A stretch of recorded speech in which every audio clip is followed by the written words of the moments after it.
Magimbal na balita ang gumulat sa bansa matapos arestuhin si Pangulong Kuting Jr. Dahil sa di umano'y pagiging mastermind sa operasyon ng illegal na droga. Ayon sa ulat, ang desisyon ng Korte Suprema ay batay sa mga matibay na ebidensya at testimonya mula sa dating kasamahan ng Pangulo sa mga illegal na aktibidad. Ang pag-aresto ay sinagawa ng mga opisyal ng Philippine National Police sa isang operasyon na mahigpit na binantayan ng Armed Forces of the Philippines upang maiwasan ng anumang kaguluhan. Sa gitna ng kontrobersya, hindi inaasahan ng marami na mauuwi ito sa ganitong sitwasyon.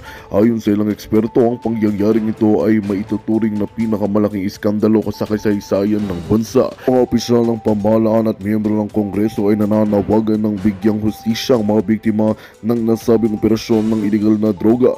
Samantalang oposisyon ay patuloy na nananawagan ng malalimang imbestigasyon upang matukoy ang iba pang mga sangkot. Habang patuloy ang mga kilos protesta at panawagan para sa transparency, nananatiling kritikal ang mga susunod na araw para sa bansa. Ang pag-aresto kay Kuting ay nagpapakita na walang sinuman higit sa batas.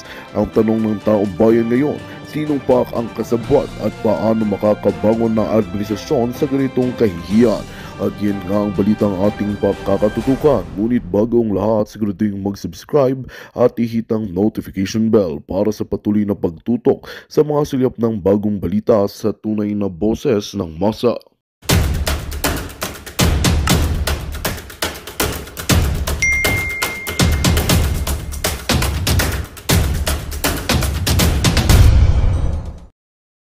Kung nag-overdose yan, o di natatagal ng isang araw yan, gagano na lang yan ng bonggang-bongga. Ayan, ang sabi ni, yan, nurse din ang common law wife ni Pangulong Duterte. Yes, si Miss Hanelet.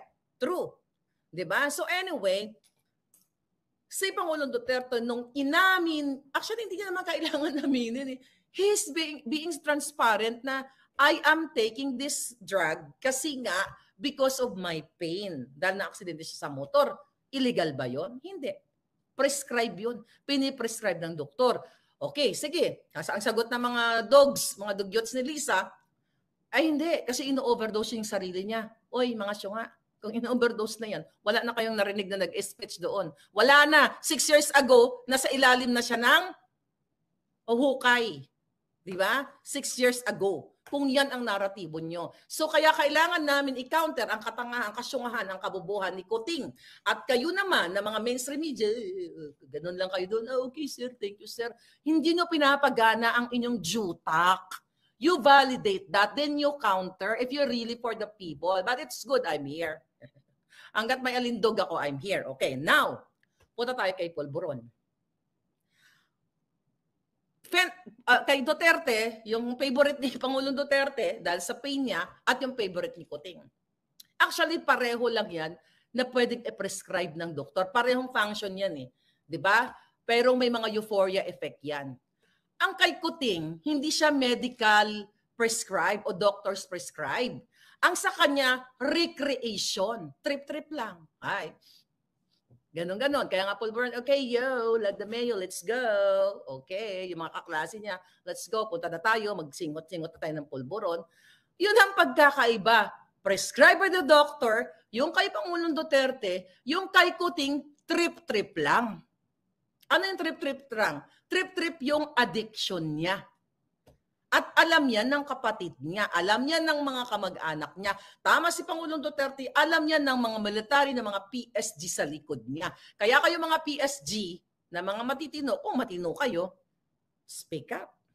Get up, speak up, and pick him up. Diba? So yun yung pagkakaiba. Ulitin natin, bakit si Kuting, okay, ay tumitira ng Polvoron? Meron ba siyang pain? Okay. Ano to eh?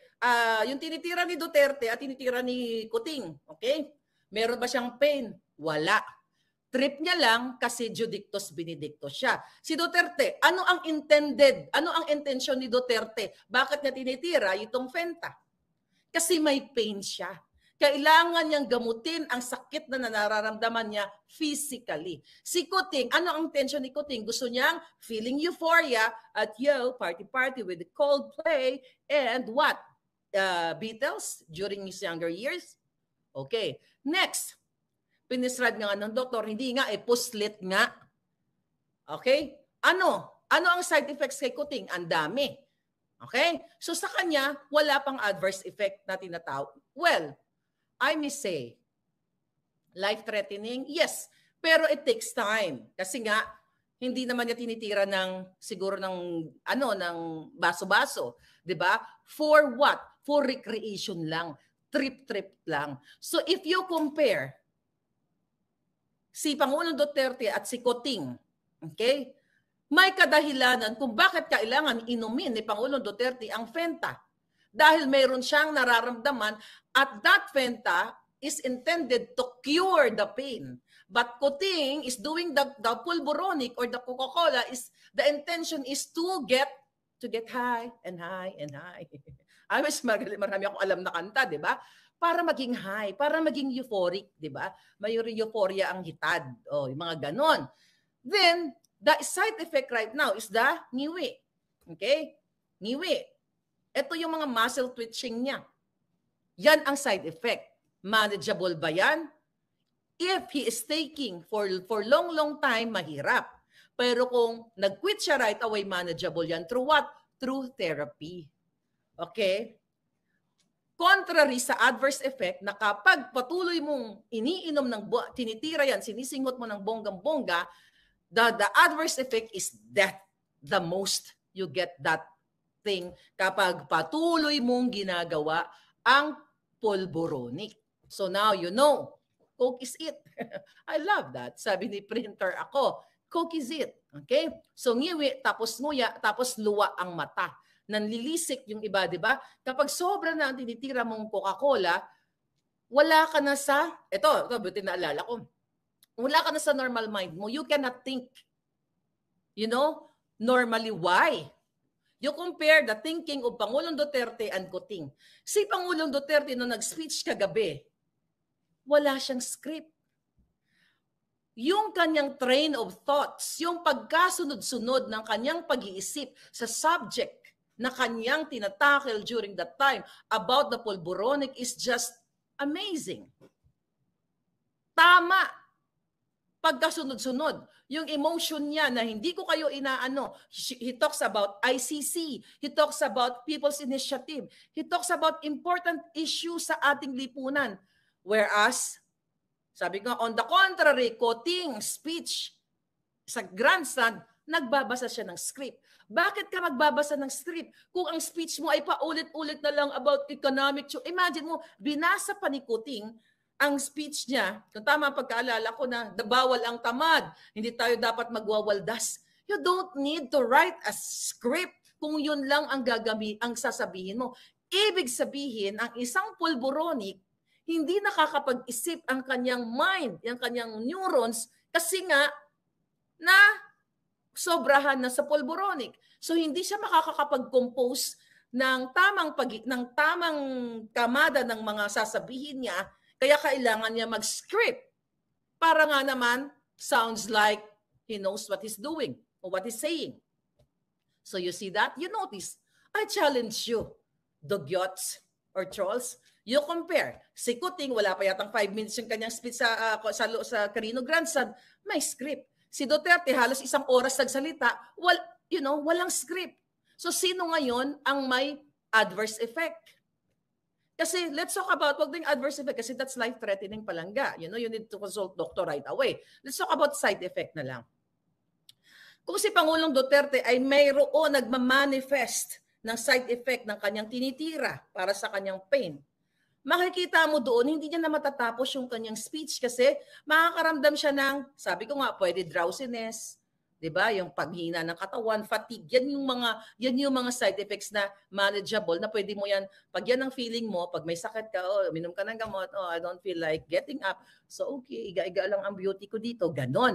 Pero nakita niyo yung momentum ni Duterte, Pangulong Duterte, the way siya magsalita mga palangga, nasa right mind siya.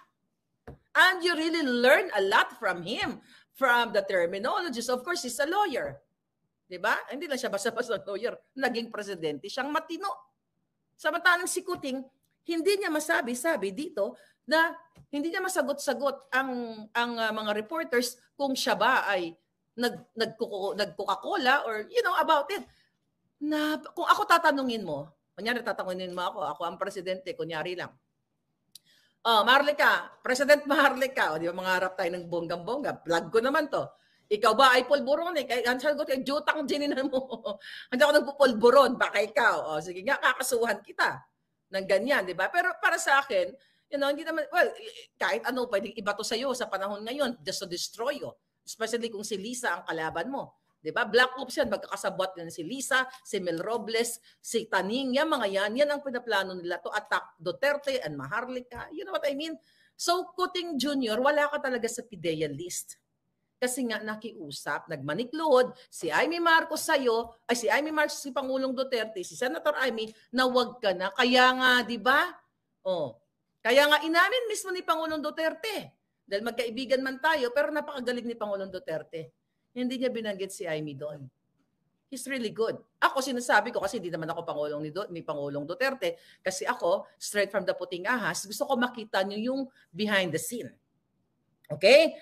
So ngayon, pikon na pikon sila ngayon. So malinaw na tayo sa PIDEA kung bakit wala si Kuting doon, and malinaw na rin tayo sa intended effect, side effect, and adverse effect ng tinitira ni Pangulong Duterte sa sinisinghot na pulburon ni Kuting. Right? Then pupunta tayo ngayon sa sino ang pikon, sino ang talo.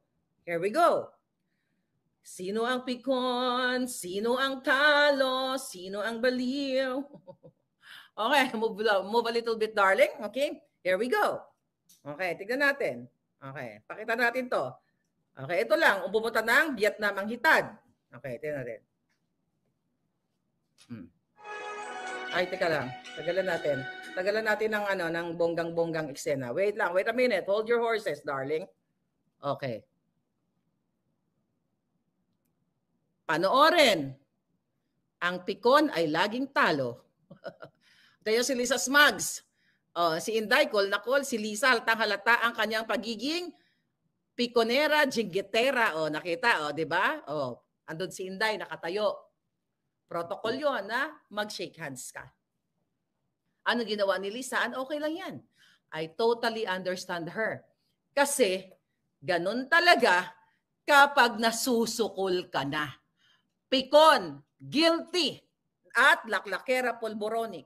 Okay? So mga palangga, ang naging epekto ng ginawa ni Pangulong Duterte kahapon na speech? Bumahag ang buntot. Ano ba yung doon? Ano ba yung pinag-usapan nila doon? Di ba, it's about the main subject doon sa Davao Rally is about the People's Initiative na niloloko ang Pilipino, pinapipirma para palitan o baguhin ang konstitusyon sa pabor kay Lisa, kay Tambaloslos, kay Sandro at kay Kuting to stay in power. Okay, now, here we go again. Okay, mga palangga. Okay? Ito, dali lang. Sabi mo? Ulitin ko? Palangga, may nag-comment? Okay. Sige, paliwanag natin ulit ito. Okay, dali paliwanag natin ulit. Kasi bago ko ipakita yung mga drama. Ayan, tingnan ulit si Lisa. Di ba? Hindi niya alam kung anong gagawin niya. Ayan, nakita niya si Bersamin, umakap siya, kabog. Kunyari, nag-plastic. Tatanggalin na rin niya si Bersamin, di ba? Sabi ko sa inyo, si Mandanas ang papalit. Ayan, ninistab niya si Lisa. Okay, now, ano po ang naging effect ng ginawa ni Pangulong Duterte na kailangan ninyong magdiwa ngayon? Kung wala kayong pera, bumili na kayo ng Pansit Canton. Diyan, here we go. Pakita ko sa inyo. Nataranta at nasyokot ang mga hitad. Diba? So, nakita nyo nga na inisnab si Sara, diba? Yes, particular, nakitang-kita naman na inisnab si Sara. Here we go. Ang COMELEC po, si George Garcia at si Lisa, ay nanginig ang umatras ang kipay ni Lisa Smugs. Here, okay, basahin ko lang. Natakot sila.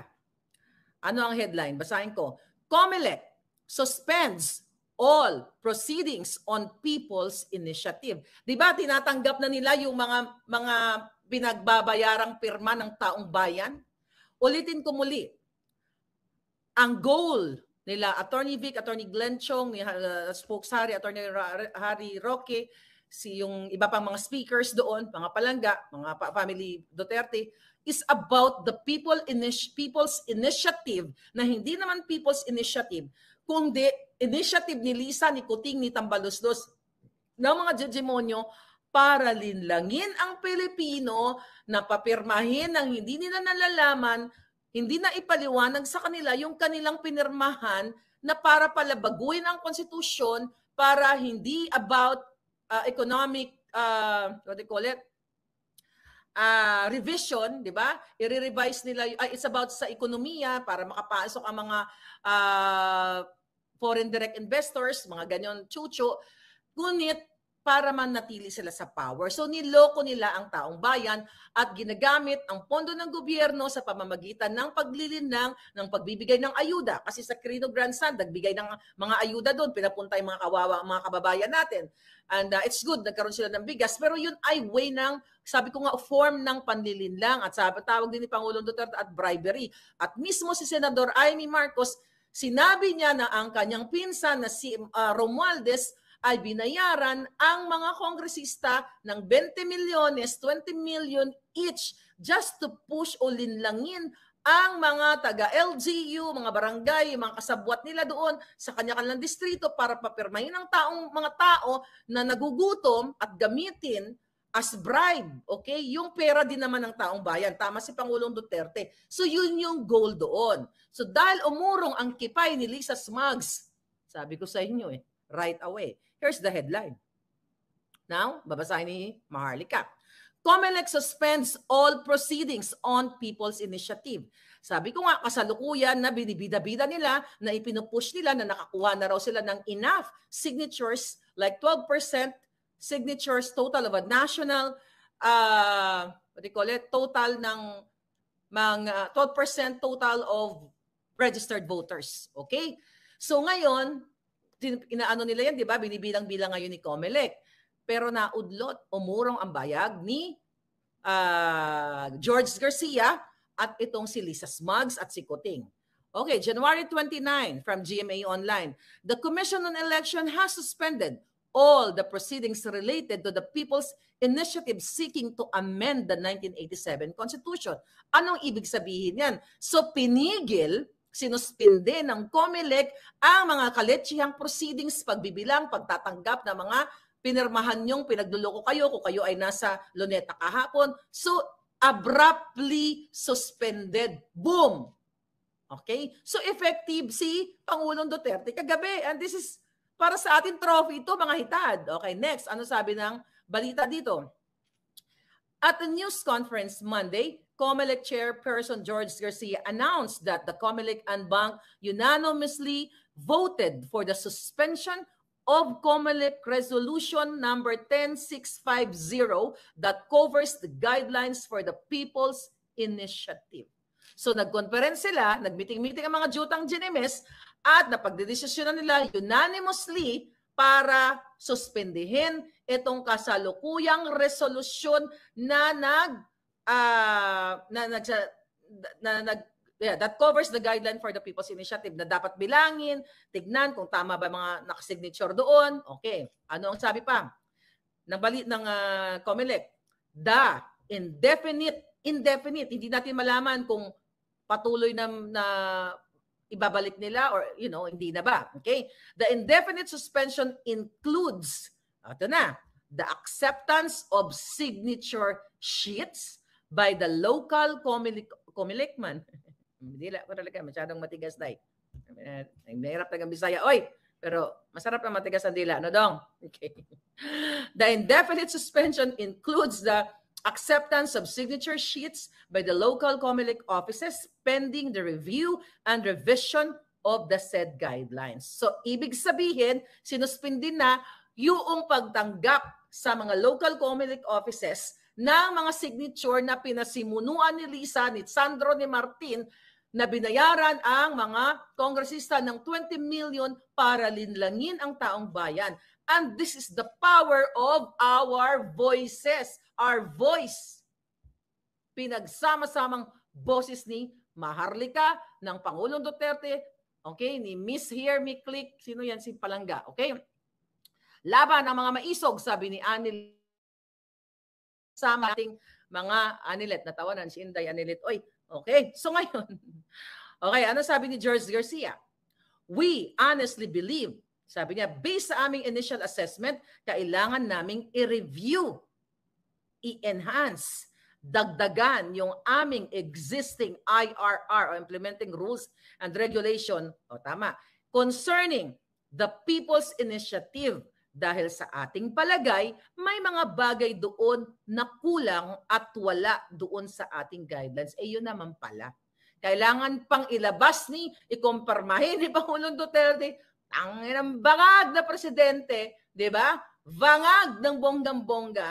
Kailangan pang doon, tumayo si Pangulong Duterte ng almost 1 oras, okay, na sabihin na si Kuting ay isang bangag at isang Judictus Benedictus bago nyo solusyonan o bago nyo gawin ang tama dahil alam mo, Garcia, George Garcia, dyan sa COMELEC, na ikaw ay tau-tauhan ni Lisa at dahil tau-tauhan ka ni Lisa, ni Tambalosas, ni Kuting, kahit alam ninyo beforehand, itong mga ginagawa ninyo na labag sa batas at sa guidelines ng mga nabanggit na mga batas o IRR dito sa COMELEC, mga palangga, itinuloy nyo pa rin kasi walang pang matapang na maglakas ng loob katulad ni Pangulong Duterte na magsalita at bulyawan kayo mga jutang ginemes kayo. So this is what, mga palangga, accomplishment natin to. Winner na tayo dito, mga hitad. BBM resign now, sabi ni Ana CH. Sabi niya dito, yun na lang pala, translation na lang pala. Ito pa pala. Ano pa sinasabi dito?